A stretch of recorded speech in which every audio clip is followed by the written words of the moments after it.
My name is Grace. I am 23 years old, and I live in a quiet cottage near the ocean. I looked across the heavy wooden table at the two people who gave me life, and then threw me away. My mother smoothed her silk scarf, and my father checked his expensive watch. They were smiling at me. It wasn't a kind smile. It was the smile you give a child who doesn't understand how the real world works. To them, I was still the fragile girl they kicked out on her 18th birthday with nothing but a suitcase and a lot of fear. They thought I was sitting here because I was desperate. They thought I was weak. Today was the final reading regarding my grandfather's estate. The number was staggering, $3.8 billion. I could see the greed in their eyes. They were already spending the money in their heads. They assumed they would be the ones to manage it. After all, they had spent years telling everyone I was unfit and too emotional to handle anything important. But as the attorney cleared his throat to speak, I didn't feel afraid. I felt a strange, cold calm. My parents thought they were looking at a victim. They had no idea that Grandpa William had left a final instruction that would change everything. They thought they were here to collect a fortune. They didn't know they were actually here to lose it all. But before I tell you how everything flipped, like and subscribe, drop a comment. Where are you watching from? My name is Grace. I am 23 years old. I learned very early that in my house, love wasn't free. It was something you had to buy, but I never had the right currency. My parents, Richard and Alina, were people who loved success. They loved things they could show off to their friends at the country club. They loved things that looked good on a holiday card. My brother, Daniel, was one of those things. I was not. The difference between us was clear before we were even teenagers. Daniel was loud. He was confident. If he walked into a room, he demanded attention, and my parents gave it to him gladly. If he drew a picture, my mother would frame it and put it in the hallway. She would tell everyone, "Look at the bold lines. He has such a vision." If I drew a picture, she would glance at it while checking her emails on her phone. "That's nice, Grace," she would say, her voice flat. "But maybe you should spend more time on your math homework. Art doesn't pay the bills." It wasn't just about art or math. It was about who we were. I remember one specific Tuesday when I was 12. It was raining hard. I had come home from school with a fever. I felt terrible. My head was pounding and I was shivering. I walked into the kitchen looking for my mother. She was on the phone, laughing. Daniel was sitting at the counter, eating a sandwich. He had just failed a history test. I saw the paper on the counter with a big red F on it. "It's the teacher's fault," Daniel was saying, his mouth full. "He asks questions about things we didn't even read." My mother hung up the phone and looked at him with sympathy. "I know, honey. Mr. Henderson is too rigid. I'll send an email to the principal tomorrow. We can't have your GPA suffering because a teacher doesn't know how to do his job. Do you want some ice cream to feel better?" Then she looked at me. I was leaning against the doorframe, sweating and pale. "Grace, why are you standing there like that?" she asked. Her tone wasn't worried, it was annoyed. "I don't feel well," I whispered. She sighed. It was a long, loud sigh. "Honestly, Grace, you are always not feeling well. You're so fragile. It's just a little rain. Go upstairs and lie down. And don't get Daniel sick, he has soccer practice tomorrow."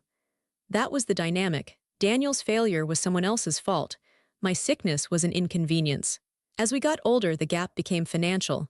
It wasn't just affection anymore, it was money. When Daniel turned 16, my parents bought him a brand new sports car. It was black, shiny, and loud. They put a big red bow on it and took 100 photos for Facebook. "Our boy is hitting the road," my dad captioned it. 2 months later, Daniel crashed it. He was driving too fast and hit a mailbox and a fence. I watched from my bedroom window as my dad inspected the damage. I expected him to be furious. I expected him to yell. Instead, he slapped Daniel on the back. "It happens, son," Dad said. "Cars can be replaced. At least you were driving aggressively. That shows leadership. We'll get you a better one." A year later, I turned 16. There was no car, there was no party. "We think it's better if you focus on your studies," my dad told me at dinner. "You get distracted easily, Grace. A car would just be a temptation to waste time. Besides, the bus is safe." I didn't argue. I learned not to argue. Arguing just made them call me emotional. In their eyes, I was a bad investment. I was quiet, I liked to read. I volunteered at the animal shelter. I didn't care about status or networking. To Richard and Alina, this meant I was defective. They called it uneconomical. "You have no drive," my mother would tell me while I washed the dishes, a chore Daniel never had to do. "You're too soft.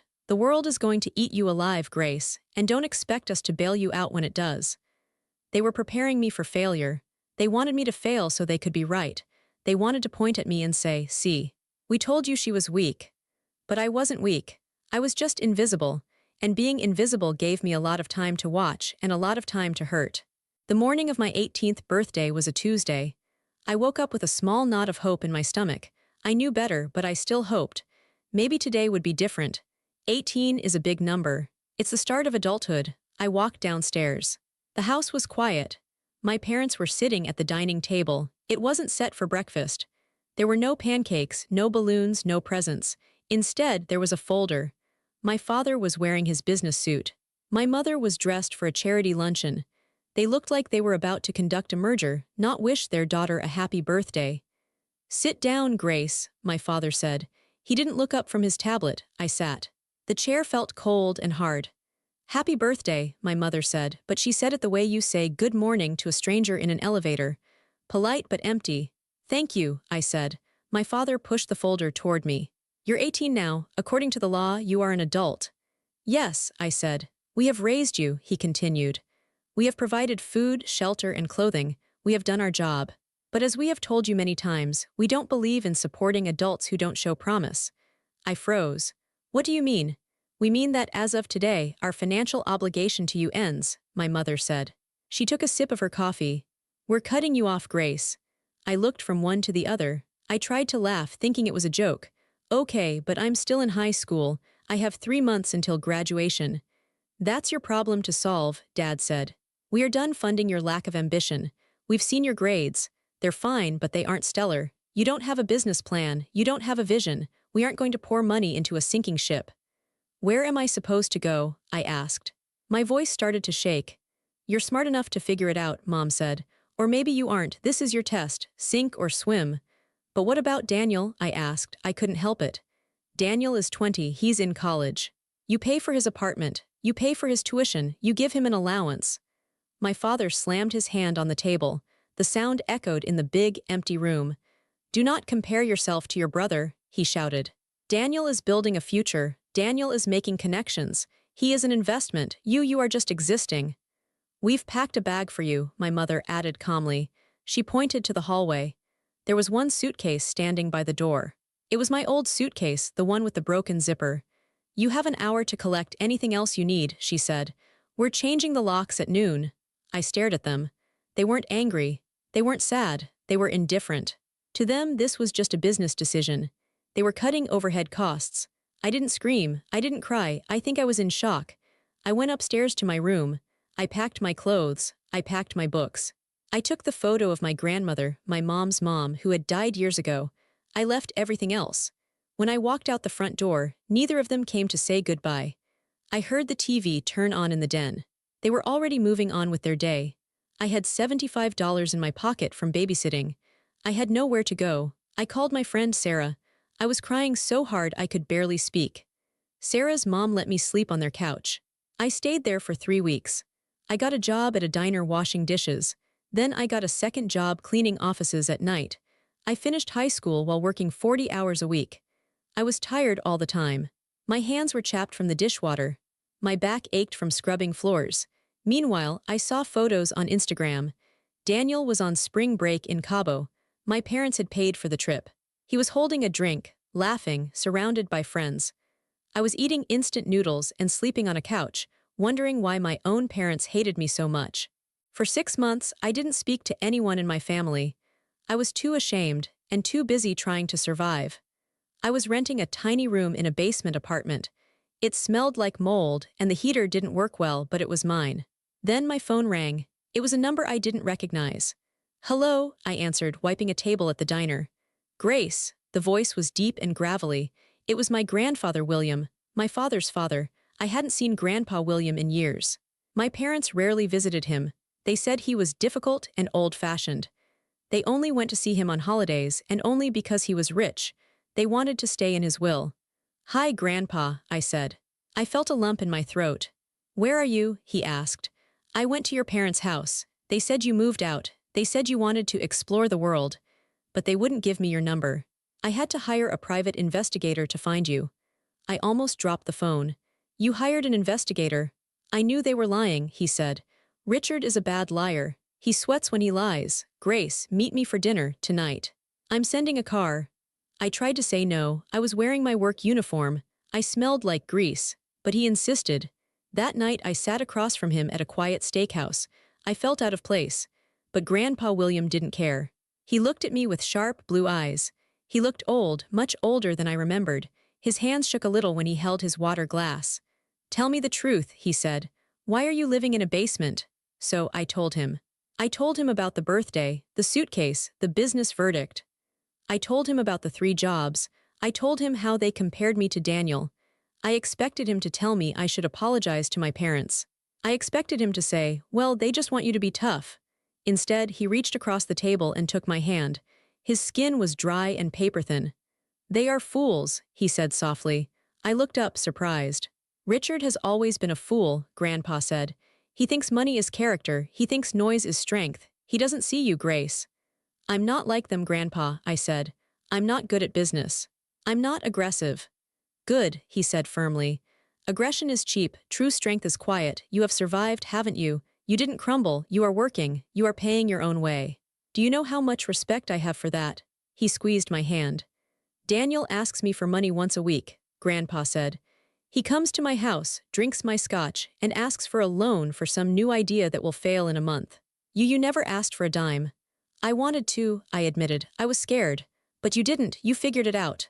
From that night on, Grandpa William became my secret. We met once a week. I would go to his large, quiet estate on Sundays. We didn't talk about money. We talked about books. We talked about history. We sat in his garden and watched the birds. He was the first person to ask me what I thought about things. What is your opinion on this article, Grace? He would ask. I don't know, Grandpa. Dad always said my opinions were emotional. Your dad is an idiot, he would snap. Tell me what you feel. Feelings are information. Use them. He made me feel smart. He made me feel seen. He saw my sensitivity not as a weakness, but as a superpower. You notice things, he told me once. You notice when I'm tired before I say it. You notice when the gardener is having a bad day. That is perception, Grace. That is valuable. Business isn't just about numbers. It's about people. If you understand people, you understand everything. He offered to pay for my college. I refused. I told him I wanted to do it myself. He smiled then, a real, proud smile. Stubborn, he said, just like me. He never told my parents we were meeting. Let them think what they want, he said. They are too busy looking in the mirror to notice what's happening in the real world. For 4 years, he was my anchor. He was the only family I had. The call came at 3 a.m. It was Grandpa's nurse. Grace, she said, her voice gentle. It's time, you should come. I drove my beat-up Honda to his estate. I ran up the stairs to his bedroom. He was breathing shallowly. He looked very small in the big bed. I sat beside him and held his hand. I'm here, Grandpa, I whispered. He opened his eyes. They were cloudy, but he knew me. My brave girl, he whispered. It was barely a sound. Don't let them break you. I won't, I promised. I've taken care of it, he said. Just wait. He died an hour later. I was holding his hand when his heart stopped. I cried until I couldn't breathe. I felt like the roof had been ripped off my life. He was my safety. He was the only one who loved me. Then the door opened. My parents walked in. Daniel was with them. They were dressed perfectly. My mother had her hair done. My father was wearing a dark suit. They didn't look like people who had rushed over in the middle of the night. They looked like they were arriving for a photo op. Oh, Grace, my mother said. She walked over and tried to hug me. I stiffened. Her perfume was overwhelming. It smelled expensive and cold. We got the call, my father said. He looked at the body of his father. He didn't shed a tear. He looked relieved. Well, he had a long life. It was his time. Daniel was looking around the room. He was looking at the paintings on the walls. He was looking at the antique clock. He was calculating. Did he say anything? Daniel asked me. Before he passed. He said goodbye, I said coldly. Right, Daniel said. Sad day, very sad. The next few days were a blur of fake emotions. The funeral was a spectacle.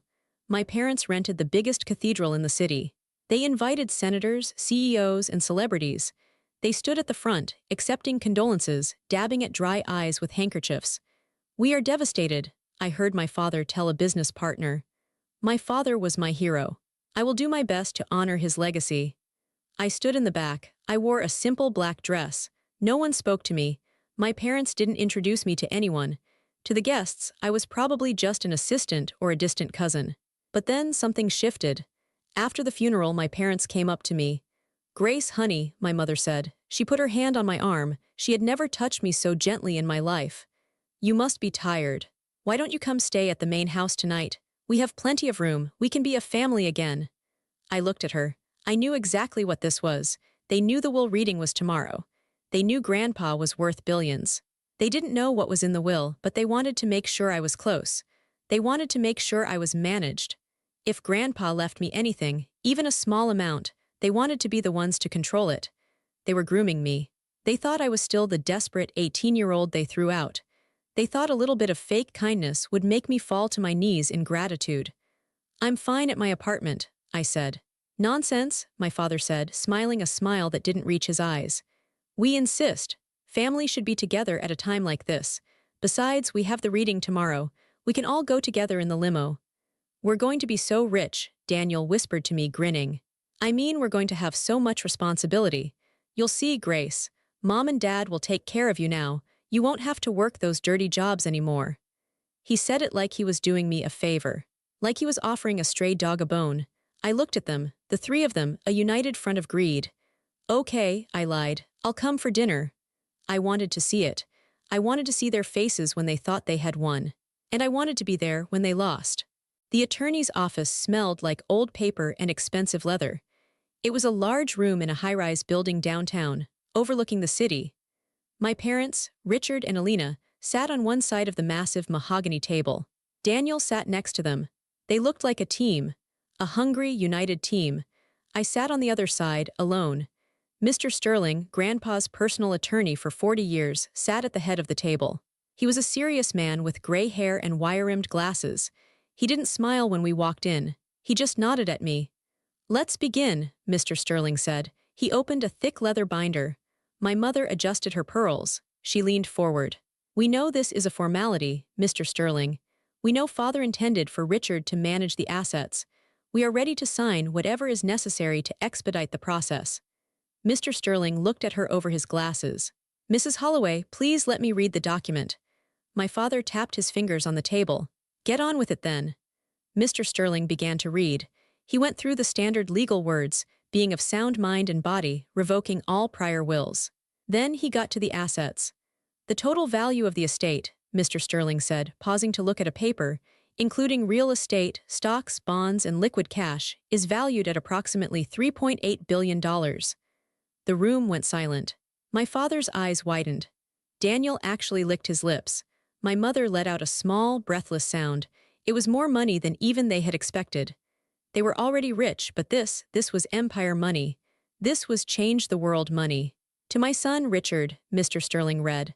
My father straightened his tie. He looked at me with a smug grin. It was a look that said, "See, I told you." "I leave my collection of vintage golf clubs," Mr. Sterling finished. My father froze. "Excuse me, to my daughter-in-law Alina," Mr. Sterling continued, ignoring him. "I leave the antique vase in the foyer which she always admired." My mother blinked. "A vase? To my grandson Daniel," Mr. Sterling read. Daniel sat up straight. "I leave nothing." Daniel's mouth fell open. "What? That's a mistake. That has to be a mistake." "And regarding the remainder of the estate," Mr. Sterling said, his voice becoming louder and clearer.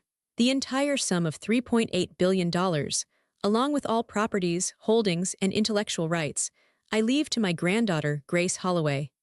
The silence that followed was heavy. It felt like the air had been sucked out of the room. I sat perfectly still. I felt my heart hammering against my ribs, but I kept my face calm. I looked at my hands. Then the explosion happened. "This is a joke," my father said. He stood up, his face turning red. "Grace, you're giving almost $4 billion to her." He pointed at me like I was a piece of trash on the floor. "She's a child," my mother cried out. "She works as a janitor. She doesn't know the first thing about wealth management. She'll lose it in a week." "She's unstable," Daniel shouted. "Grandpa was senile. He didn't know what he was doing." My father took a deep breath and composed himself. He turned to me, he put on his business face. "Grace," he said, his voice sickly sweet. "Grace, listen to me. Obviously, Grandpa wasn't thinking clearly at the end, but this is fine. We can fix this."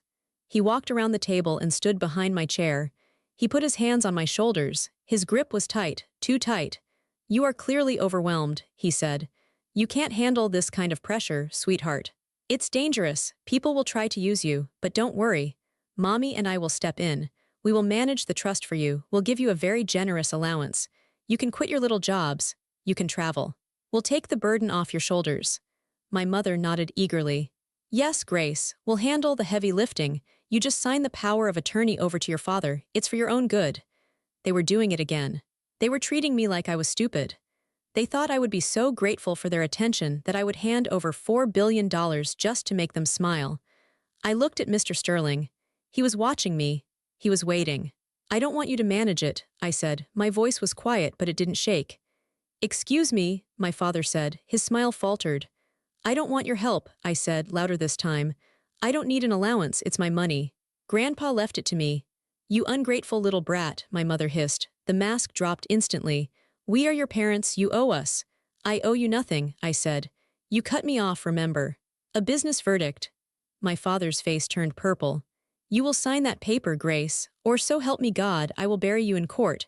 I will have you declared mentally incompetent. I will take every cent." Mr. Sterling cleared his throat. The sound was like a gavel striking wood. "Mr. Holloway, please sit down," the attorney said. His voice was cold steel.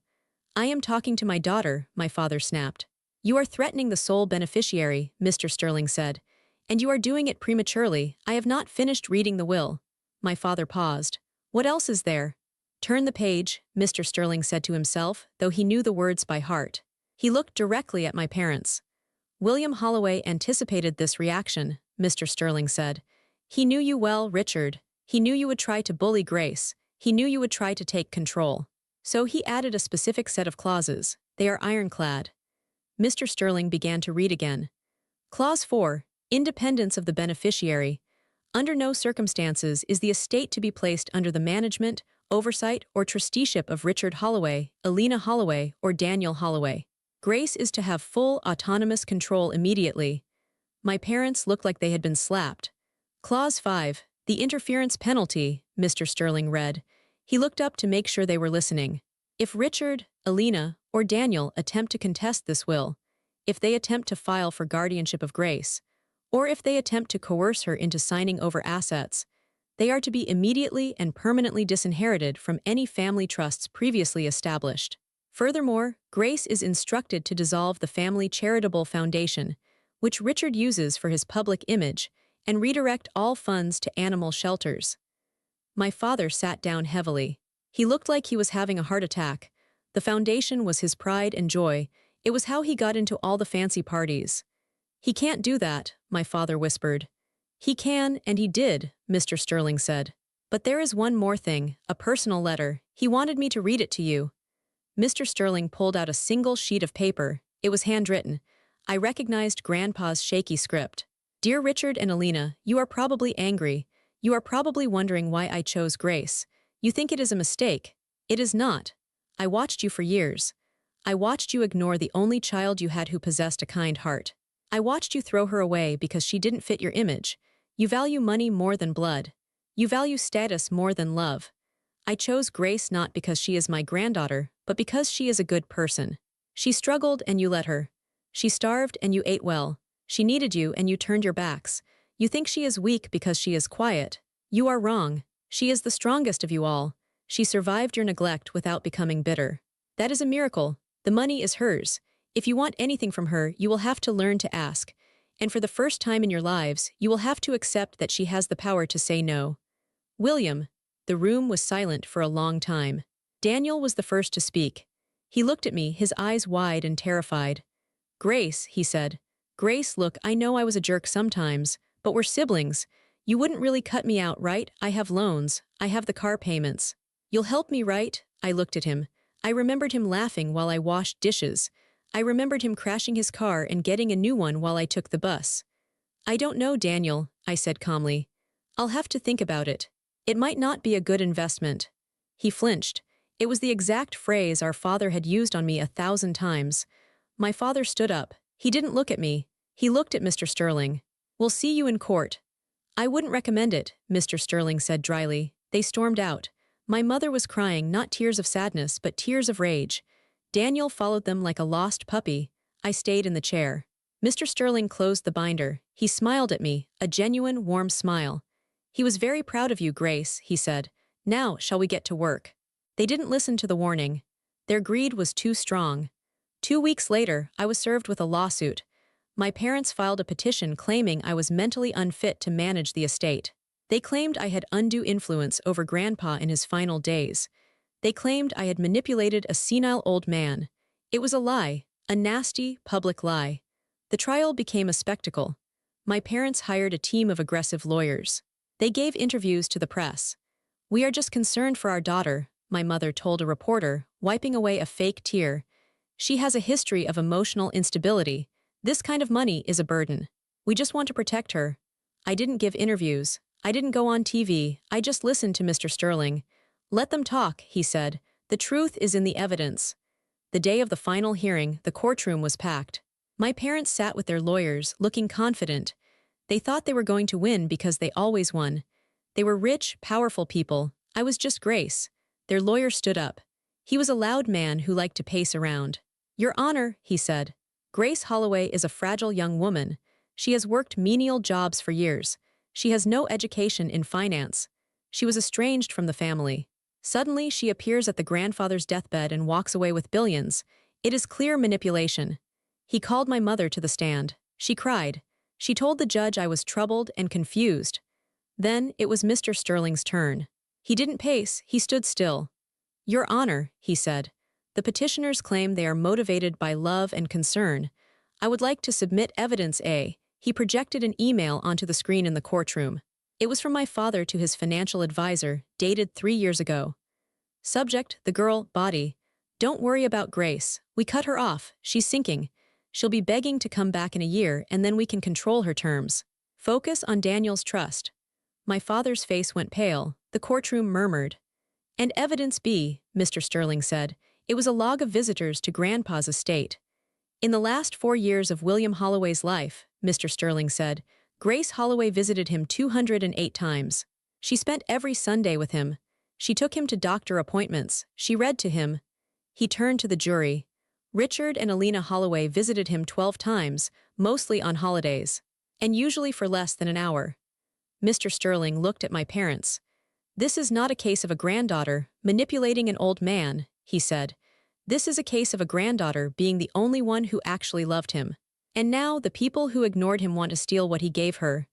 The judge was a stern woman with sharp eyes. She looked at the evidence. Then she looked at my parents. Her expression was one of pure disgust. "Mr. and Mrs. Holloway," the judge said, "this petition is baseless. It is clear to this court that your father was of sound mind. His instructions are explicit. He anticipated exactly what you are doing today." She leaned forward.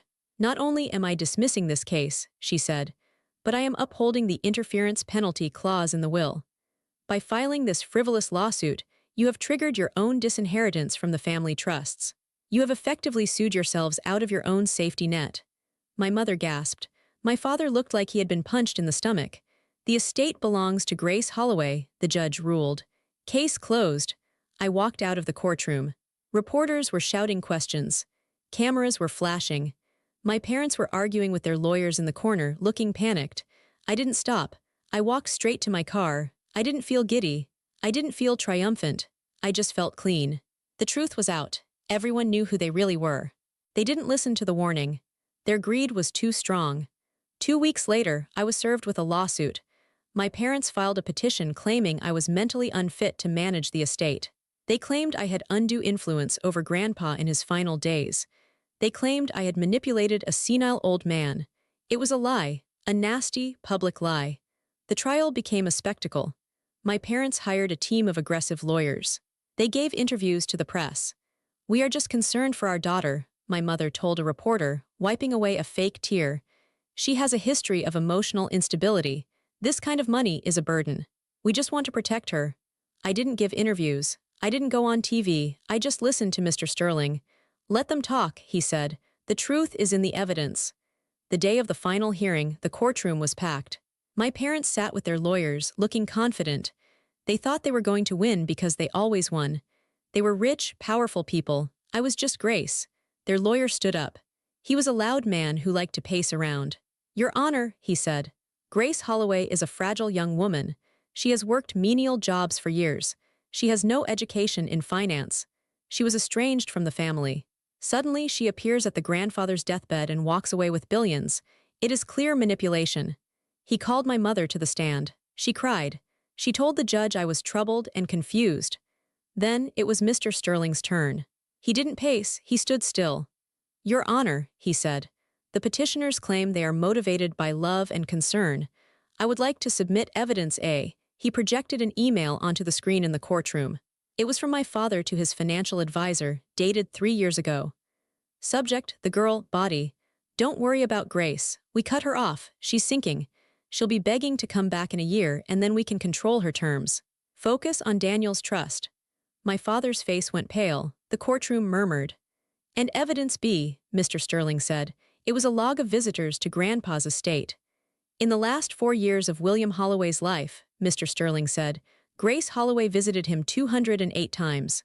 She spent every Sunday with him. She took him to doctor appointments. She read to him. He turned to the jury.